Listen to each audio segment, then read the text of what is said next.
Hi, I'm Jim Spina. Thanks for joining me today. I want to talk to you for a few minutes about stigma. I'm a nuclear physicist, and I'm also a recovered alcoholic. I've had a lot of time to think about the role that stigma played in my life. First, we got to talk briefly about what is stigma? What's meant by the word stigma? Stigma is a mechanism by a person or persons that identifies and targets another group of persons with the sole extent of excluding and isolating them, simply because they have some characteristic that the excluding group doesn't share. That's the psychological definition of stigma. Now, do you want to know what stigma feels like? Stigma is cruel. Stigma is murderous. Stigma is vicious. Stigma makes you wish you weren't born.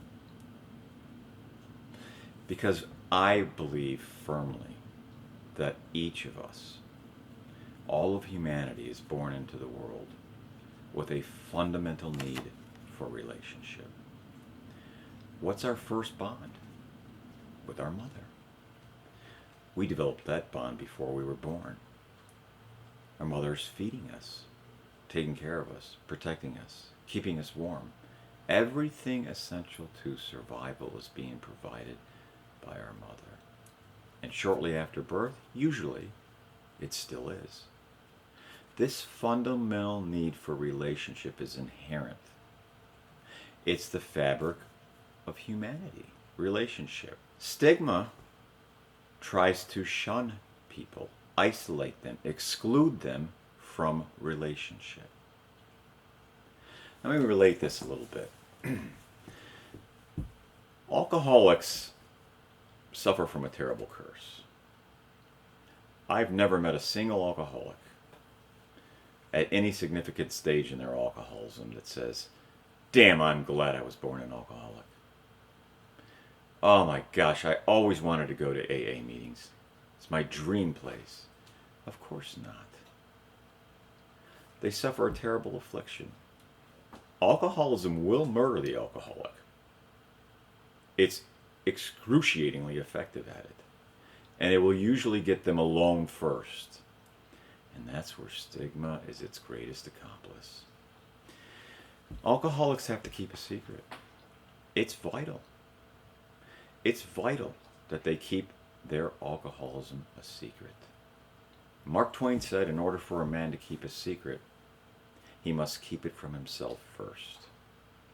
That's why denial exists for such a tremendous period of time, sometime their entire life, before they die from it, as my father did.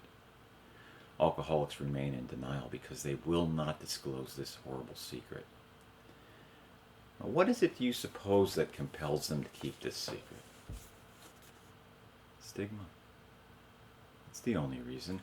The true tragedy of alcoholism is not the fact that it kills the vast majority of the people afflicted with this disease, though that's certainly tragic. The true tragedy is that the one thing that they need to do in order to start to recover from alcoholism is to share their alcoholism with another human being.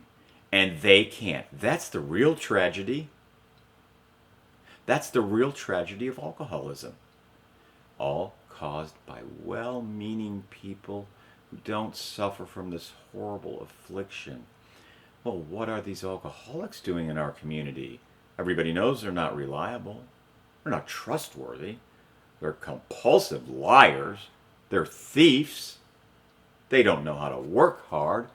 I could go on and on and on. So let me ask you a question.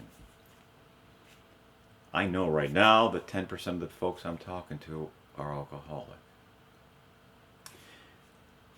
But I'd like to direct this question to the 90% of you that aren't. If you could speculate and just pretend for a moment that you had this disease, and you knew what I just told you, that the first step to saving your life is to tell somebody.